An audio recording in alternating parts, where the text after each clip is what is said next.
देश में आखिरी चरण का मतदान कल होने वाले हैं। झारखंड में 3 सीटों के लिए कल मतदान किए जाएंगे। तमाम राजनीतिक दल जीतने की दावा कर रहे हैं। इसी बीच भाजपा प्रदेश प्रभारी सह राज्यसभा सांसद लक्ष्मीकांत वाजपेयी द्वारा प्रेस वार्ता के दौरान कहा गया कि सिद्धू कान्हू की धरती से भाजपा के संकल्प की सीढ़ी की परिस्थिति का निर्माण होने जा रहा है। संथाल समाज राष्ट्रभक्ति से ओतप्रोत है, इसमें कोई संदेह नहीं है। वर्तमान समय में झारखंड सरकार संथाल में तुष्टीकरण की राजनीति कर रही है। संथाल समाज के संस्कृति पर प्रहार हो रहा है। बांग्लादेशी घुसपैठ को संरक्षण के वर्तमान की झारखंड सरकार ने दिया है। और क्या कुछ कहा, सुनिए। आप सभी पत्रकार मित्रों का मैं अपनी ओर से भी हार्दिक स्वागत और अभिनंदन करता हूं। मैं 20 नवंबर 2022 को बाबा बैद्यनाथ की धरती पर दर्शन करके मैंने झारखंड में काम शुरू किया था और परसों अपने काम को समाप्त करने से पूर्व फिर बाबा के दर्शन, बाबा बासुकीनाथ के दर्शन, तारापीठ के दर्शन और कल देवड़ी माई के दर्शन करने के बाद आज आप लोगों से वार्ता और वार्ता के बाद रांची से प्रस्थान। ये पहले चरण, आखिरी चरण का चुनाव आ गया है और झारखंड में 2 चीजें बहुत मशहूर हैं।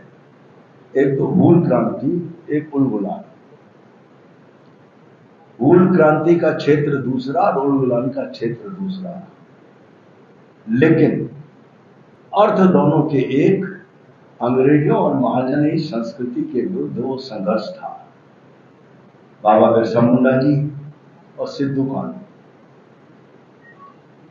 इन लोगों के संघर्ष के परिणाम से झारखंड के समाज को एक दिशा मिली थी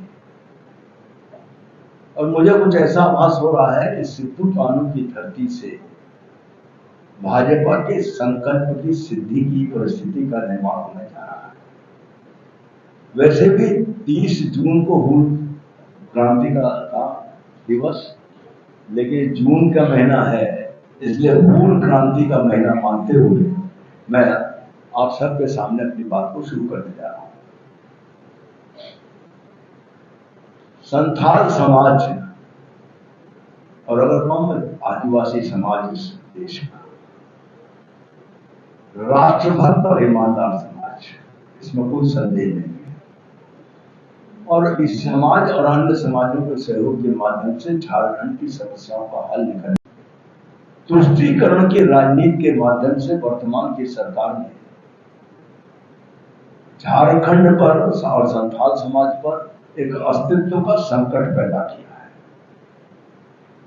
संथाली क्षेत्र से लगता हुआ बांग्लादेशी क्षेत्र और उससे हो रही घुसपैठ और उसको वर्तमान सरकार का प्राप्त हो रहा संरक्षण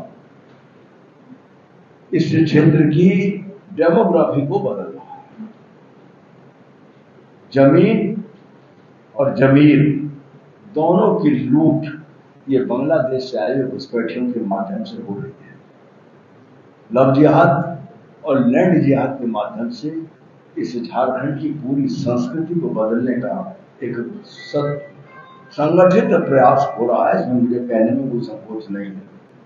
और इन सब बातों जिनकी चर्चा अभी तक मैंने की है, तो संरक्षण है कांग्रेस राजद गठबंधन, ये इंडी गठबंधन का।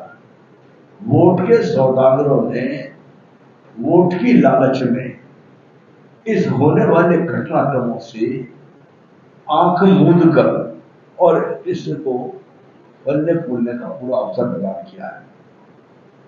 और अगर ये बात कही जाए तो इंडी गठबंधन ने घुसपैठियों के हाथ में संथाल क्षेत्र को गिरवी रखने का काम किया है।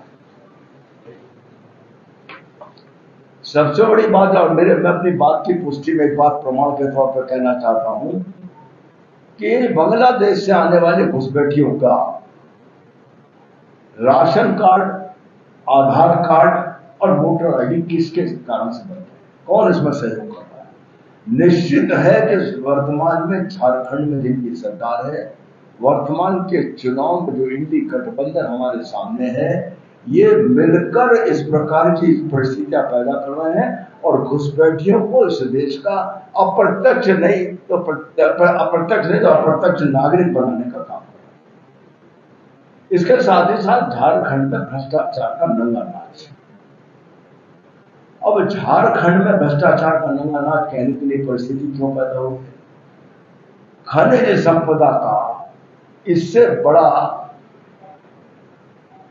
राज्य नहीं है जिसके पास इतनी खनिज संपदा की उपलब्धता हो।